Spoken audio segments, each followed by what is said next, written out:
consulting firm with offices in Boston, New York City, and Westchester. I'm here today with Dr. Alexandra Hamlet from the Child Mind Institute. We're going to wait just a few minutes for people to continue to join us as we have a 12:30 start time today, but wanted to make sure that we were here when you joined us. And so looking forward to hearing everything that Dr. Hamlet is going to share with us today. So before we really dive into everything you're going to talk to us about today, maybe you could just give us a little bit of highlighted preview, and then we'll wait just a few more minutes, and then you'll take over. Sounds good. Yeah, I'm really excited to be here. And what I want to do is make this pretty much a workshop for caregivers. I want to give caregivers skills on how to regulate their emotions, how to tolerate the tougher moments so that they can be effective not only for themselves, but also their family, their peers, their coworkers, or even, just themselves, really. These aren't just Corona skills. I consider them life skills. And so you'll be able to practice them now and take them with you into the future. Right. And you and I were chatting earlier about just caregivers. And we find ourselves caregiving in so many different ways, don't we? Right? Like as a wife, as a mother, as an aunt, a grandmother, a godmother, a sister, whatever it might be, caregivers, right? Yeah. A friend. Sure. Yeah. Even a colleague at work, right? We have to look after people at work and roommates. I mean, we're all caregivers to some extent. We're all socially connected, and because everyone's suffering at the same time, we're all tasked to care for one another. Right. And so I want to help be as effective as possible in doing that. Right. I absolutely agree. I'm going to welcome Chad and Kimberly Kraus into the room, who are faithful. They show up for all of our lives. I love them, clients of ours, and we're so appreciative for you, Chad and Kimberly. I think you're going to really enjoy another one of our lives today with Dr. Hamlet, who has so much to share for us. And I know that you guys are great caregivers to each other and to your family. So glad to see you guys here. Welcome. We're going to wait just a few more minutes and hope that a few more people join. I know they'll be joining over several minutes. I see. Welcome, Kathleen. You're a caregiver for 7 Down syndrome adults for 13 years. Wow. God bless you. That's amazing. You might have some stuff to teach us, Kathleen. I know. We may be learning skills from Kathleen today. Yeah. Kathleen, I hope you'll be interactive in the chat box with us and with Dr. Hamlet. I know that she has a lot to share, but we'll be interested in hearing your thoughts and your questions throughout our time together today. Thank you for sharing that with us. That's amazing. Wow. That is so amazing. And man, what a task. I mean, it's just incredible. Right. It does help put things into perspective, at least for me. Well, I'm sometimes overwhelmed just in my little bubble of a world, working with clients or taking care of my own family. So that's a lot. So we appreciate you, Kathleen. It's a skill that we can actually review in a little bit about comparing ourselves to others in a way that's like, you know what? I have it hard right now, and others sometimes are tasked with even harder situations, and sometimes that can help regulate. So, right. Amazing. Yeah. Well, I'm just going to take a look at the time here. I have just a minute after 12:30, and we said 12:30. And I know that there are people that have already joined us, and I'm sure there are people that we're not even aware of all in the room. So I'm going to officially sort of just open it up. I'm sure more people will be joining over the next 30 to 40 minutes as we hear everything you have to say.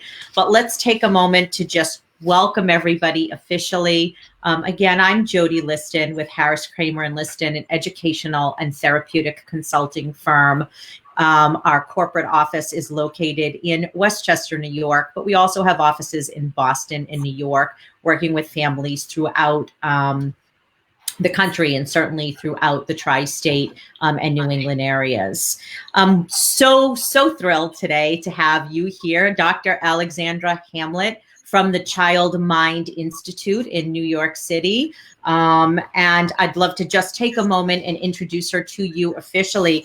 Dr. Hamlet is a clinical psychologist in the Mood Disorders Center at the Child Mind Institute.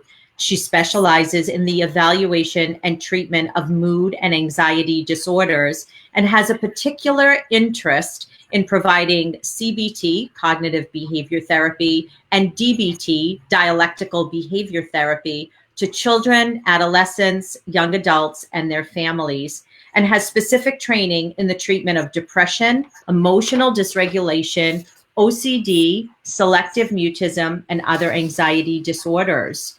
Dr. Hamlet has an interest in the impact of social media and technology on the teenage brain and has given numerous presentations on the topic. We are thrilled to have you here today. We're all anxious to hear what you're going to share with us on caregiving. I'm going to sneak away down into the corner and turn the room over to you. Dr. Hamlet, take it away. Hi, thank you so much, Jodi. I am so happy to be here as a guest. I've worked with Jodi for years, actually, at this point, and I consider you a friend and a colleague. Yeah. We've collaborated so well together on so many of our kiddos, and Yes. and many of them are thriving at this point. So it's just amazing. As Jodi said, I am a child and adolescent psychologist at the Child Mind Institute.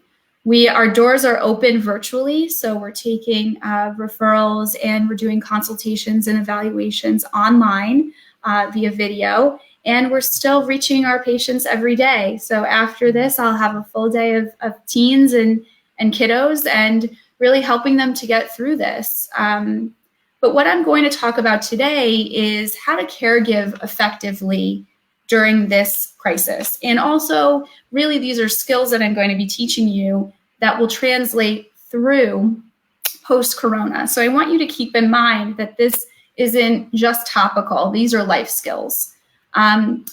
Jodi and I were talking earlier about what a caregiver really is. And the way that I define that is it's anyone who's helping someone else through a situation. It can be a peer, it could be a child, it could be a spouse, a roommate, a friend. And we're all really in need of one another right now. So I really want to help everyone to regulate their emotions and tolerate the stress that they're feeling so that they can be effective at helping others. That's really the goal for today. And as Jodi said earlier, I'm really big into CBT and DBT, which are evidence-based treatments that really help a lot of people with depression, anxiety, emotion dysregulation. And I'm going to be using DBT skills today. DBT is one of my favorite treatments. It's dialectical behavior therapy, and it really is aimed at helping individuals skill up for managing their big emotions. And I think we probably have quite a few big emotions going on right now, if I had to guess. So I want to jump right in. And I know that a lot of you have been hearing, talking about the state of the union almost, what we're going through. And I want to start there, not because you haven't heard it already, but because I'm embedding a skill within it when I talk about it. So I'm going to go through that as I discuss kind of the state of the union. I think it's really important for caregivers to realize that we're really in a state of trauma as a nation, as the world, really. And there's so many micro things going on in our lives that are different than they were a couple of months ago. That transition in and of itself can cause a lot of big emotions and a lot of stress. The fact that we're now all online, that our kids are at home with us all day, that we're working from home. We have new financial struggles. We're fearful of our health, right? We can't even necessarily touch each other anymore. These are all such fundamentally rooted things in our lives that are changing. And with that, we have to adapt. And it's really stressful. I mean, even life events that we were looking forward to, we're mourning the loss of that. Graduations, birthdays. It's really sad. So I want you to all realize that you can't be a superhero right now. Let's just take that off the table first and foremost. if you take anything away from this talk, realize that you're doing the best you can, even if it doesn't look so good.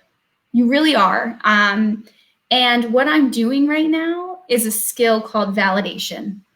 I'm acknowledging the situation. I'm acknowledging the feelings that might be coming up. And I'm saying, you know what, they make sense. If you weren't feeling stressed out right now, I would think something was wrong, right? And I also think that, we can validate that there are times where we feel pretty good and there's benefits to this crisis, right? That we're at home with our kids more. We don't have to commute. We're spending more family time and we're connecting in ways that we weren't really doing. We're reaching out to people maybe that we hadn't.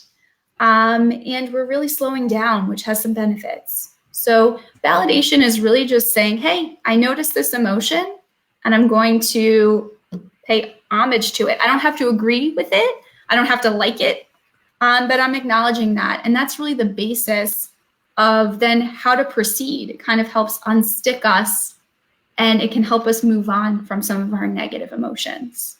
So validation, you can do it for others. You can acknowledge emotions in others, and you can also do it for yourself. And that's really important as a caregiver, because sometimes we don't have someone telling us that what you're feeling makes sense, that you're, hey, you're anxious, I get it, right? Or, hey, you're sad, and if you weren't, I think I'd be concerned.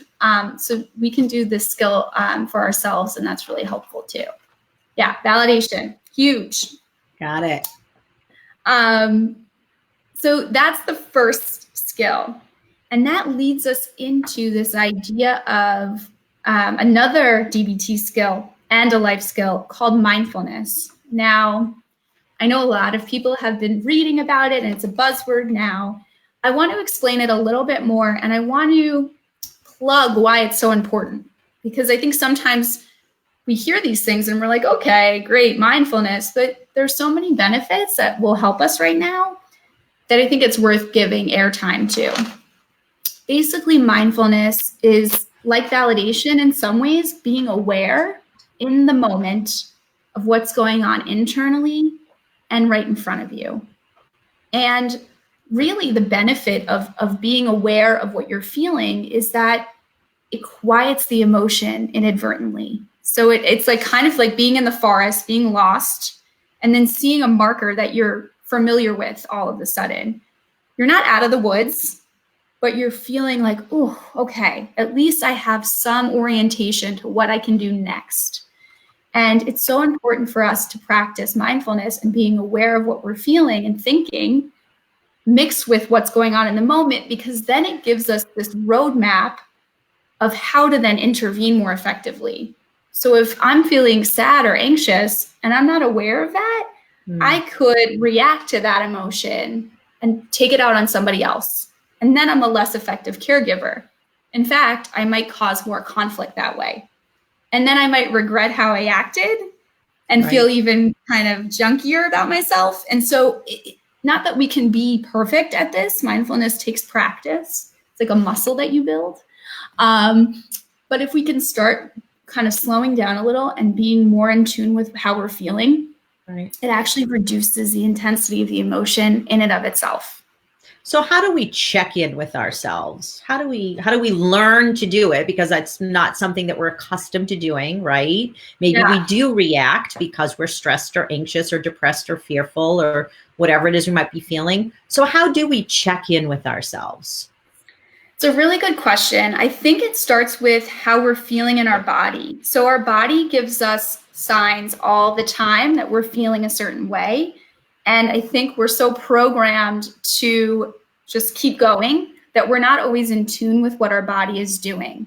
So right now, I'll be honest, because this is a new thing for me in this new format with you, Jodi, and usually me and you're on the phone, just, more chatting casual. away. Yeah, I'm a little more anxious, right? And so I'm mindful of that. And how did I know that? Well, I can hear it in my voice a little bit, right? So that gives me a sign. I can feel it in my stomach. And I can also feel that my hands are a little more clammy and that my heart rate's a little higher. Now that could be a sign of anxiety. It could also be a sign of anger. I know it's anxiety in this case because I like but sadness makes us feel like we have weights on our body, right? Or that we're lower energy. Anxiety usually feels more tense and keyed up. And so those are signs that we might want to say, what's going on? And how can I just take a minute to label? And again, it's really the amygdala in the brain that starts to quiet down. And that's when our emotions start to kind of just get a little bit more in control. So what do we do once we can identify those feelings? What do we do? Do we validate ourselves then? Or what do we do with that once we've identified it and recognized it? It's a great question. And I'm about to give you at least 5 skills on what you can do next. Validation is one of them. Okay. Before we even go into what you can do, what I'd like caregivers to do, at least for their kids, is I want them to model the process of mindfulness. Usually it's an internal process, but I want you to be a sports announcer and I want you to say, I'm feeling tense in my stomach. I think I'm anxious a little bit. And this is what I'm going to do to self-soothe, or this is what I'm going to do to kind of help my anxiety. I need a timeout, or I'm going to listen to a song real quick and get back to you. This will help children and even peers understand what you're doing and then learn from you. And one of the benefits of being at home is that you're kind of modeling all of these, that you could be modeling these great skills for your kids. So that's like the first and foremost kind of basis of then the skill use. Lots and lots of modeling. Kids learn through modeling. That's really, if you look at a baby, you teach them how to clap. It's all through this, right? And so it's so important. One of the things you can do, as you said, Jodi, validate either yourself or another. Then we have things like distractions, right? We can, in advance, we can pick out a few things that really we can do to just kind of calm down a little bit, whether that be scrolling on Instagram and finding funny clips, listening to a song, taking deep breaths, which sometimes parents are like, come on, a deep breath, like, give me a break. That's not going to cut it. But really, if you do these skills with intention, if you say, like, I'm actually going to set aside the next 2 minutes to breathe, and I'm going to really commit to that, the likelihood of it working will be so much better. So really planning out in advance what kind of skills, what kind of distraction tools you'll use. Breathing is great. And it really reduces, what breathing does slowly is it activates the parasympathetic nervous system, which is our cool down system. So the idea is you can't be really keyed up and stressed out as well as calm. So we're kind of overriding the fight or flight response with the cool down response. And the average person breathes about 15 to 20 breaths a minute. What you want to get down to is about 6 to 8 breaths. So that really is, I don't remember who even said this to me, but somebody was talking about really being cognizant, like putting your hand on your stomach and taking deep breaths in through your nose, like very mindful breathing, if you will, right? Yeah. Mm-hmm. Yeah. And sometimes if you're really anxious, focusing too much on your breath while you're breathing can create more anxiety. So you can always also listen to a song or watch a clip to help distract you a little bit more. Another really healthy distraction for people who are really feeling intense emotions can be putting ice cubes right here. Wow. Or dunking your face into water, cold water. And what that does is it reduces our heart rate because mammals have to preserve oxygen underwater. So actually we're programmed as humans to, once we hit the water, and especially cold water, our heart rate goes down. Wow. That also helps with our calmness and our emotions, right? Exercise is also great. Even though it increases our heart rate, it starts to regulate after we're done with our exercise, which is why a lot of times I hear my patients say, oh, I can't not go for a run every day, or else I just have all of these emotions that are really hard for me to manage. Right. And are these are things that we should be planning? Should we say, I'm committing, whatever it might be, I'm going to commit to 30 minutes of, maybe it is watching a television show or being on, you know, maybe screen time is relaxing for some people, or taking a walk, or whatever it might be. I personally love to knit. So, and that totally relaxes me. So whatever it is, like, should we commit, like, I'm going to every day, whether it's 8 in the morning or 8 at night, commit to doing some type of these, utilizing some types of these tools? I think so. I think you want to get into the practice of self-care. So we don't want to just use skills when we're stressed in the moment. We want to prevent the likelihood that we'll get really stressed. And one way to do that is to really take care of yourself. So I kind of want you to do both. I want you to schedule positive, pleasant experiences each day that you do regardless of how you're feeling. If you're feeling low or if you're feeling great, you do it and you stick to it. And I'm not saying you have to, like, you know, invite a masseuse over, and, you know, it doesn't have to be super extravagant. Every caregiver really could do this. It might be spending a little more time in the shower. It could be really mindfully focusing on drinking a cup of coffee, going for a walk, and having a little bit of silent time with your kids. Maybe you pop in your earbuds and listen to a song while you're walking. Little things like that. Exercise and outdoor time is critical right now for you as a caregiver, and modeling for your kids and other peers. So yeah, you want to do, it's like a 1-2 punch. This is my daily routine for self-care, and this is what I'm going to do when I'm stressed and I need a distraction. Right. And forgiving ourselves if we can't stick to it every single day right now, right? Like, things are a little crazy. We don't have to be perfect in this.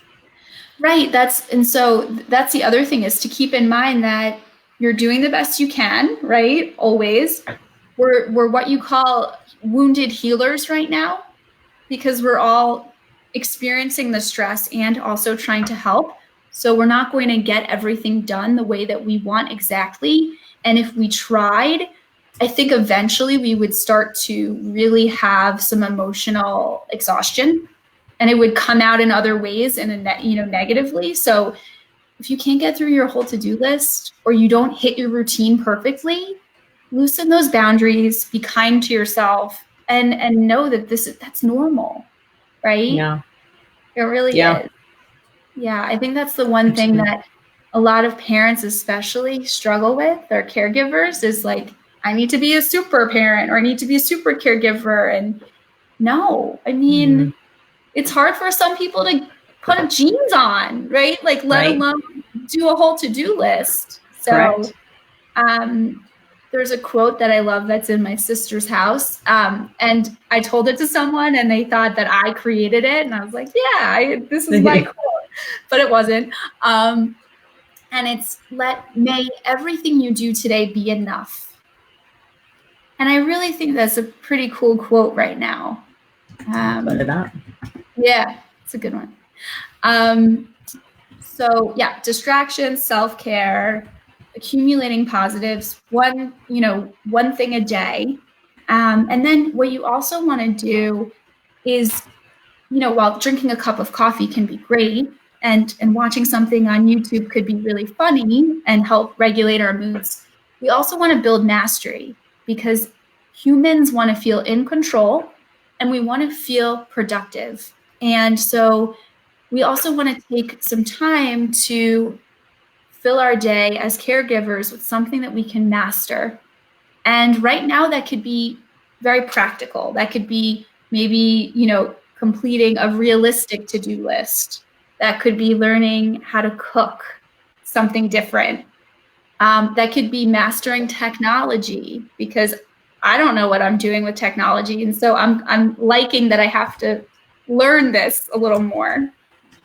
So I think building mastery, even if you're, even if you want to get better at exercising, right? That's something that you can become masterful for. And it doesn't have to be a long-term thing. It doesn't have to be, oh, I want to learn Mandarin.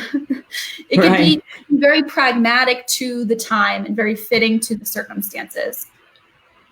Yeah. Right. I mean, mastering small, maybe you always wanted to be a better cook or take on some new recipes, right? Or, I don't even know. I think learning a new language would be a larger challenge. I agree.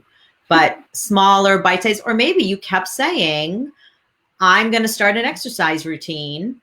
And now you have that 30 minutes that you can squeeze into your day. And it's like baby chunks. Yeah, and now they have all of these workout videos, which I know can be also very overwhelming and give us the case of the shoulds, which I want to talk about too. Like we should be doing this all the time or every day, but there are workouts that are 10 minutes long. So if you're a caregiver, you don't have to feel like you go on a 5-mile run. You can do some strength training with your body and feel pretty good about it, even for 5 to 10 minutes. So it's totally doable. Right. It just occurred to me that I'm telling you all these skills and kind of like the breathing example I gave, I just want to make sure that I explain why these skills are important, right? Like obviously breathing, that's a human condition. Distracting ourselves, we do that all the time. We inadvertently build mastery and we don't even acknowledge that. But I think the importance of these skills now is that, again, we're doing it with intention and we're doing it even when we don't want to do it. It's easy to distract ourselves when we're feeling good. It's easy to build mastery when we feel like we can and we're competent. But we're really struggling right now to get basic needs met. So we have to remind ourselves that we have to put these things into place with intention. And we might have to map it out a little more because it's harder to do it naturally. And we get so much more benefit from the actual masterful activities we choose or the distractions we choose if we go into it with intention. I'm doing this to feel better. And so that's the beauty of skill use. You all know these skills. It's just how you're applying them and that you're applying them with mindfulness, with awareness, right? Okay. Should we answer any questions yet, or should I keep going? You could keep going. I'll take a moment to encourage anybody who is in the room. Please feel free to go ahead and put some questions or thoughts into the comment box, and we certainly will pay attention to those as they come in and look forward to answering them as we go on. As Alex said, I think we could probably go on all day. I'm going to add another earpiece here. I do see Kathleen commented, I always say out loud too much at the end of the day. Yeah. And we can validate that for you. That sounds like you then had a really rough day. I mean, and I'm glad that you're able to acknowledge it and hopefully celebrate that you got through it. And hopefully you reward yourself in any way that you can for getting through all of that. And, maybe it's about also taking time, even if it's a minute here and there for yourself to really be mindful and focused on your own self-care, which I know that's a tall order when you have so many kids, and practicing that now, I think could be really helpful. Yeah. Many, right. Yeah. Very many. Yeah. But yeah, if you guys have more questions, we can certainly answer them as we go through. I have another skill. I think I lied. I think I have more than 5. Well, we'll keep adding them. And by the way, I don't want you all to think, oh, I have to do all of these skills perfectly. Like some will resonate with you more than others, and that's okay. And some are more appropriate for certain situations than others, right? So like if you're driving, you're not necessarily going to be able to watch a clip of something or dunk your head in water. Right. You might then put on a song or something like that, or you might validate yourself. If you can't step away from your kids in the moment, you might not be able to take a shower or to do breathing in a way that feels more in control. So you know, you'll just have to kind of decide in your toolbox which tool to take out for that situation. Right. The wave skill is a skill that feels like you can do it no matter where you are. This is a good one. There's an idea here that many people don't realize. Emotions are actually very quick and transient. They don't latch on unless we allow them to latch on. They go away naturally if we just let them flood like a wave and then kind of go back into the water. And so as humans, what we do is we feel something, we don't even realize we're doing it, but we're adding more thoughts about it, we're thinking more, and then it grows our emotion, and then we might be doing things that add to our emotion. And so we inadvertently grow our emotions. But if we just acknowledge it, you know, we're mindful and we say, oh, I'm feeling anxious. We don't necessarily give in to thinking about it more, but we let it come across us like a wave, the wave skill. It will start to dissipate. And then you realize, oh, wow, that doesn't have to be the rest of my day, you know, or anger or whatever it is you're feeling. So the wave skill is great. I love it. And it kind of reminds us that we aren't our emotion. It's something that happens to us. It is not us. Right. You know, we don't have to identify with it or perseverate on it, maybe, right? Or grow it. Yeah. We don't. And sometimes it's hard to do that. But at other times it's like, oh, okay, I just used the wave skill and now I can move on. It teaches us also that, it reminds us that there are times where we feel great. And so, of course, emotions are temporary. It's hard to remember that, though, in these stickier moments. It feels like it'll last forever. Yeah. But it doesn't. It really doesn't. Yeah. So another skill that I use, and I think it's really important for caregivers, and it seems a little straightforward, but it's one of the most important basics for skill use, is what we call the please skill.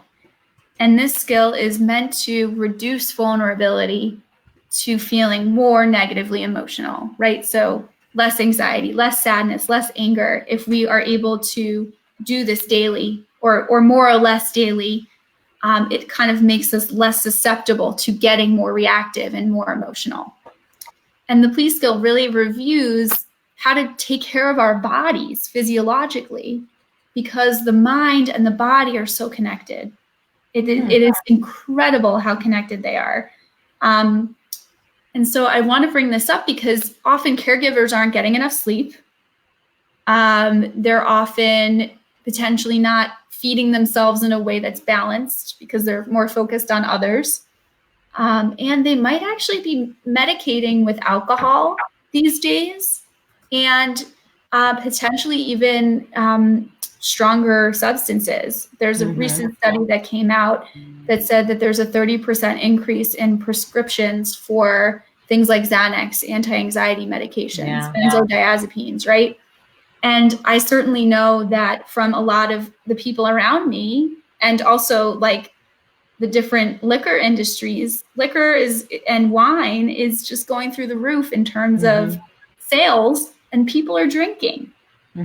And certainly there's nothing wrong with enjoying wine. It's just more about deciding if it's working for you, because too much of a substance can really create irritability.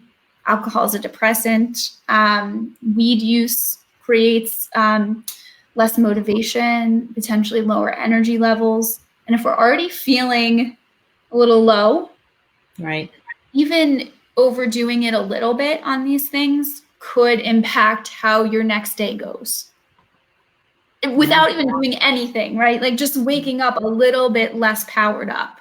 Yeah. So I'm not saying don't do it. I'm not saying you have to be perfect. I love my wine. And I think I use it in a way that really is helpful, right? Like I enjoy it. But I also am aware that if I drink too much, then my next day is just not as pleasant And right now, we can't afford that. You know, it's already pretty unpleasant at times. True. Yeah. So that's the Psy Skill. It's also about treating physical illness, right? Getting exercise. And sleep is huge. I know that we're limited, right, to sometimes how much we can sleep if we're caregiving.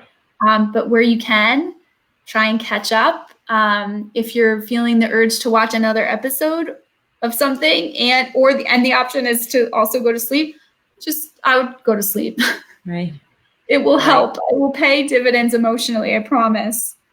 And working out is big too. Like, I don't mean eating balanced or working out for the sake of how your body looks, right? Like, again, that's not the point. This is all about emotional regulation and setting ourselves up to be effective in life. Yeah, absolutely. Yeah. Okay, I'm trying to think where else I want to go here. I'm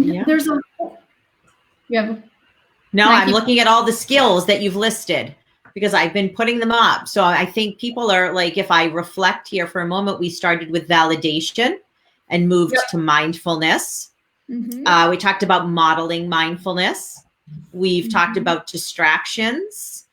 We talked about building mastery and a couple more skills, the wave and the police skill. Yep. Yeah, you hit them all. Look at you. You're good. Hopefully I'm trying. I pay good attention, and hopefully our live and anybody who might watch this in the future will be able to benefit from us sharing all of this information. Are there more skills that we should know about, or should we be also talking about, I know it's one of your favorite topics is also on screens. So, or if those are connected. Yeah, so I do want to talk about screens because I think, how can we not at this point, right? It's our whole lives. And here we are. Yep, here we go. I mean, this is it. And then later when I socialize, it's the same thing, which kind of creates a little bit of a mental confusion for people, right? Yeah. So I can talk about that. And then I want to give some tips to caregivers on how to then intervene with their kids more, whether that be in talking about the virus, but also just in how they model. So we can go through that too. And with screen use, I want to talk about multitasking because it's something that I really am passionate about debunking, because there's nothing that exists that it's really multitasking. Like we can walk down the street and chew gum, sure. But beyond basic functioning, multitasking really can make life harder. Yeah. So actually, I'll just jump into that. Multitasking is something that I think us as a society, we kind of value, and we're like, oh, I'm a good multitasker. I can take notes and listen or things like that. And what we're really doing is we're shifting sets between two things rather quickly. And adults actually lose their ability to do that over time as effectively as teenagers and children. And even children and teenagers struggle with this, though. It comes at a mental cost. What ends up happening is we become more physically and mentally exhausted, and that drives more negative emotions. And so why does this apply as much? It applies for a few reasons. One is on screens, we're constantly toggling between email and whatever else we're doing, looking up a recipe, doing navigation systems, helping our kids with their homework or their actual school day. What we want to really try and do is one thing at a time that will help us to feel more grounded in the world, less exhausted, and more effective. We actually think that when we multitask, we're being more productive, but in fact, our productivity goes down. So it's just not helpful. And modeling that for our kids really helps them to hopefully learn, hey, I'm gonna use YouTube for a break. I'm not going to watch YouTube every other minute while I'm trying to do my math homework. Yes. And multitasking also comes into place with mindfulness, right? So if we want to get the biggest bang for our buck in terms of the walk we're going to take or the distraction, we're going to do to help regulate, we don't want to do two things at once. We want to commit to whatever we're doing, and we don't want to also be worried, right? Like having worry thoughts plus having having a nice walk, it's really not as helpful, and it's going to take away from the salience of the skill. So here's the tricky thing though. Our brains are wired to kind of get stuck on what we're feeling. Yeah. So I'm sure some people are thinking, okay, great, I'm going to go on a walk, but I'm also going to be worried because I have X, Y, and Z to worry about. And that makes total sense. So I'm not saying to clear your mind of that because it's impossible. But when you do start to worry, be mindful that you're worrying and refocus back on the distraction. Notice the trees, notice the birds, listen to whatever sounds that you're hearing in nature. You will have to do this over and over again, but I promise the practice of going back to whatever you're doing and doing one thing at a time is going to help really intensely when you're dealing with your emotions. Right. Yeah, incredible. I think somebody once said to me, I think I've said like, oh, I'm the queen of multitasking. And they said, you know what that means? It means that you're doing a lot of things. It doesn't mean you're doing any one thing well. Well, yeah. Right. I was like, oh, that's not good. So that stuck with me though. Like, oh, you think that you are being so productive and you're getting so much more done and you're satisfying so many more people or able to serve so many more people in some way or another, right? I'm signing a permission slip and I'm checking email and I'm preparing for my next Zoom call. But what am I doing really well? And then I think we fall into doing that, and I'll say guilty, right? Even now we're home with everybody. And, I'm having a conversation with my husband and my son is talking to me and I have my phone and I'm checking email and I'm not fully present in any one situation, to the email, to the conversation, to my child, right? Again, multitasking, physically present, but not really, right? Being connected on any one thing and doing any one thing well. Yeah. And that has ramifications to your emotional experience. Sure. Either you're missing out on that happiness and truly connecting with your son, or you're reacting in some way because you're overwhelmed by what you're doing. And I think you're right. You hit the nail on the head in that we're all playing multiple roles right now, and we're feeling the weight of the crisis, and yet we're also trying to be as productive as we once were. Right. So I think we're naturally trying to multitask more. And what I'm saying is try to do less. In fact, prioritize what really needs to be done that day. That's one way to avoid multitasking, is really be realistic in terms of your expectations. Delegate. You don't have to do everything yourself. Try and delegate and let certain things go, right? Like relax your boundaries.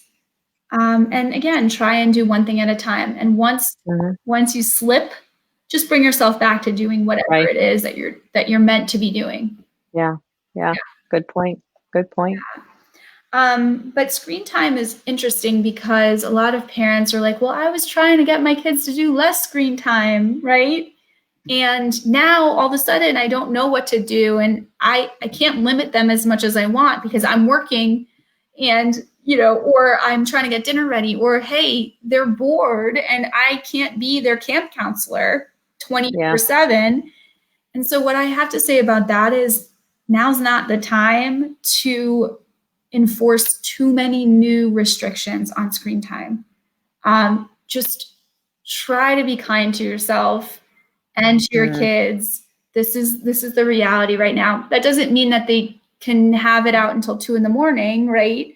Yeah. But, I don't want you to feel as guilty for them having it.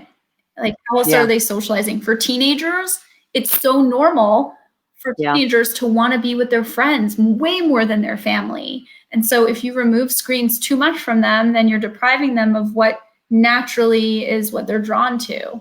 Yeah. Sure. Yeah. So having said that, it would be great if each night families could get together and have dinner together without screens, right? I think that's a really good way of modeling socialization. And then they can take those skills and then socialize with those skills on screen. Right. Parents want to be asking the who and the when, right? About their kids and how, right? Like really asking more about who they're talking to, when they've been talking to them, how has it been going with them, just to keep that communication open. I love caregivers that are really good listeners, because we don't want to necessarily invalidate our kids by not listening or by jumping right to problem solving and saying, oh, that's not that big of a deal, it'll blow over. Or, oh, why are you worried about that? You'll be fine, right? For some of our kids or even our friends, right, they might take that as invalidating. So try to validate and listen and have an open kind of heart to what's being discussed, because then the likelihood of them coming back to you for other problems is higher. And as a caregiver, you really want that door to be open. That's really the main goal. Yeah. Amazing. Yeah. I said this before, but I think it's really important. Outdoor time is really helpful for parents and for caregivers, both for themselves and to help promote in their kids. It's so important. Modeling calmness when you're talking about the coronavirus, I think, is important. We all have our emotions about it. We feel sad, we feel anxious, we are super uncertain, and that's normal. That's okay. Yes. But to go into a conversation with our kids in a very dysregulated state really gets them more anxious. So we want to, when we know we have to talk about the virus, and I would talk about it, I wouldn't shy away from it because it's everywhere. We don't want to model that this is a secret or this is too scary to talk about. Right. That you go in and try and be as regulated, use some of these skills to regulate so you can actually model the calmness for them. Yeah. And I know, that I've gotten questions about how to talk to different age levels about the virus. And I think what's really important is to check in with them first and ask them what they do know. They will be honest, they will tell you, and then that's a good opportunity to kind of understand what's appropriate. You can correct some of the information that they might not have right. You can expand and reassure if some of the information is extreme that they have. I would limit how much media they're watching or you're watching, and really stick to reputable sources where you can. And you can be vulnerable with your kids. You can say, hey, I actually don't know the answer to that. Let me find out for you. Or I don't know that we're going to know the answer to that. And I think we have to practice tolerating that. And that's our new reality, that like uncertainty is part of the picture right now. Yeah, especially because we really don't know. There's a lot of talk about reentry, right? And reopening the country, and then specific, of course, to whatever state you live in. And there's a lot of conflicting information, right? And that's confusing to adults, and it's confusing to adolescents and teenagers and little kids, right? Who really, now we're at week 4 or 5. I think I'm losing track of the days, but growing ever more people. And growing ever more impatient, right? Everyone wanting to get back as the weather starts to turn, more sunny days, growing a little more kvetchy, and from being home, and kids want to get back to, I think, even if they could, I think they might even want to go back to school right now, because they miss their friends, and they miss the routine, and they miss all of these things, and there's a lot of that we just don't know right now, right? It's hard to have answers. Yeah, and I like what you said about, in some ways you hinted that there are some silver linings to this. And I think in our kids, while we're worried that maybe this is going to have a negative impact on them, I think really most kids are so resilient that what will end up happening is they will be more appreciative, hopefully, rather than traumatized by this. Yeah. Obviously there's exceptions, and there are some families that are seeing it, first line responders or deaths in the family. That's different. But the majority of kids, I think, will really come out of this pretty resilient. And I'm excited to see that. Yeah. So the other skill I can leave you with is just balancing when you feel really negative and you have this thought in your mind, or if your kids have a thought in your mind that, oh, this is never going to end, this is horrible. You can balance that statement, because what's equally true is that, you know what? We're saving lives right now. We are, we can benefit from stillness. We can benefit from slowing down. We can, we can work on ourselves, and that's also important. So you don't always have to stick with the negative. Now, I don't want to be positively toxic either and be like, there's so many benefits, right? So we can also balance when we're really trying to be extra positive with the reality of the situation too. A lot of teenagers hate it when you're like, look on the bright side, right? Yes. So the gravity of it is the validating of how much it's also kind of not the best situation, right? Yeah. Yeah. So having that balance in our minds is helpful. Yeah. Fantastic. I see a couple of people just saying, Christine and Kathleen agreeing. She's busy during the day with work and kids, and then stress creeps in at 2 a.m. and takes her mind over. She finds herself tired and less patient. Kathleen said her stress creeps in subconsciously in her dreams. Dreams has been something that I've been hearing more and more about, not just from my teens, but also from my friends and my family members. I think we're all trying to make sense of this, and our brains are in overdrive. And the stress that we're feeling throughout the day, we might not always be able to address. So it kind of builds up into the evening. I think that if you're able to practice some of these stress management techniques and skills, you might start to notice that your sleep gets a bit better. Yeah. And hopefully that your dreams aren't as vivid and negative. Yeah. Yeah. I agree. It's so interesting how all these little different things affect us so much in so many different ways. You're so welcome, Kathy, saying thank you. It's been really insightful, and we're so glad to be able to provide this speaker series and to have Dr. Hamlet joining us today. In sort of wrapping up, any other tips that you might have for us? And I want to be sure to give you the opportunity to once again let everybody know where they can find you, but also your team of colleagues at the Child Mind Institute, who are also friends and colleagues over many, many years now, but we rely on in so many areas where families may need some assistance. So I'd love for you to share your closing thoughts and share with us how our families can connect with you as well. Yes, thank you. I think overall, even in trying these skills out, you're self-improving, you're doing the best you can. You're not going to always, have the best day. You might even have some really hard days, and that's to be expected. And as long as you're really trying, I think that's all you can expect from yourself, and to really just kind of validate that and give yourself a little slack. But if you have any other questions about these skills, I can always provide more detail or help implement potentially into your own life. My email is alexandra.hamlet@childmind.org. We also have a lot of amazing tips just like these on the Child Mind website and our Instagram page.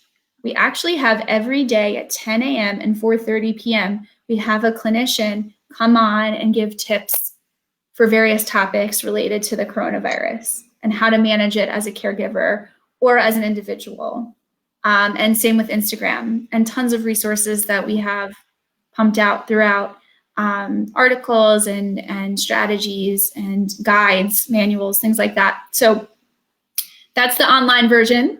And then if you're really starting to think that you or one of your people that you're caregiving for is in need of more support, you can reach out to us, go to the Child Mind website, and there's a phone number you can call, and our intake team will get back to you immediately, listen to what's going on, and we can schedule a consultation or an evaluation to really help you get what you need in terms of mental health care.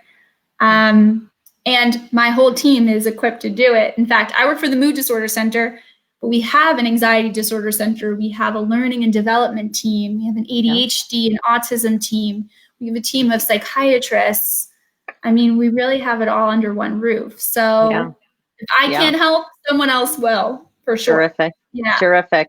And of course, we at HarrisKramer&Liston would love to be able to help you and advise you if you have questions or concerns about your child, adolescent, young adult, or even adult.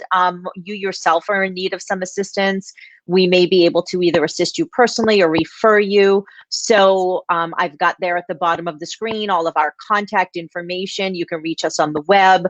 You can reach us by phone. You can reach us by email. You can send us a message on Facebook or Instagram, and we will get back with you right away. We hope also that you'll join us tomorrow as we continue our speaker series with Dr. Brad Reedy, who's going to be speaking his topic on the audacity to find you in this time. He's just written a book, The Audacity of Finding You, and he'll be speaking on diving into your inner self while the outward world is shut down, which I'm sure is going to be another interesting topic. And then we have yet even more speakers coming up next week that we'll be sharing with you. So please go to Facebook or Instagram for more information or give us a call. I want to thank you, Alex, as always. I'm so grateful to spend time with you, either on the phone or by Zoom. This is great. I get to actually see you. And I look forward to seeing you in person at our mutual offices in the future, and live and in person soon. But I am so appreciative of you and your whole team, who I've been in great communication with over these last many weeks, and look forward to more. So again, many, many thanks to you. I appreciate you so much. And I'm hopeful that a lot of people will watch this and benefit from it and reach out to us for more. So grateful. Thank you so much, Jodi. All right. Everybody, we hope that wherever you are, whatever you're doing, your family, your loved ones, whomever you may be caring for, that you're all well and you continue to be safe. And we'll see you tomorrow.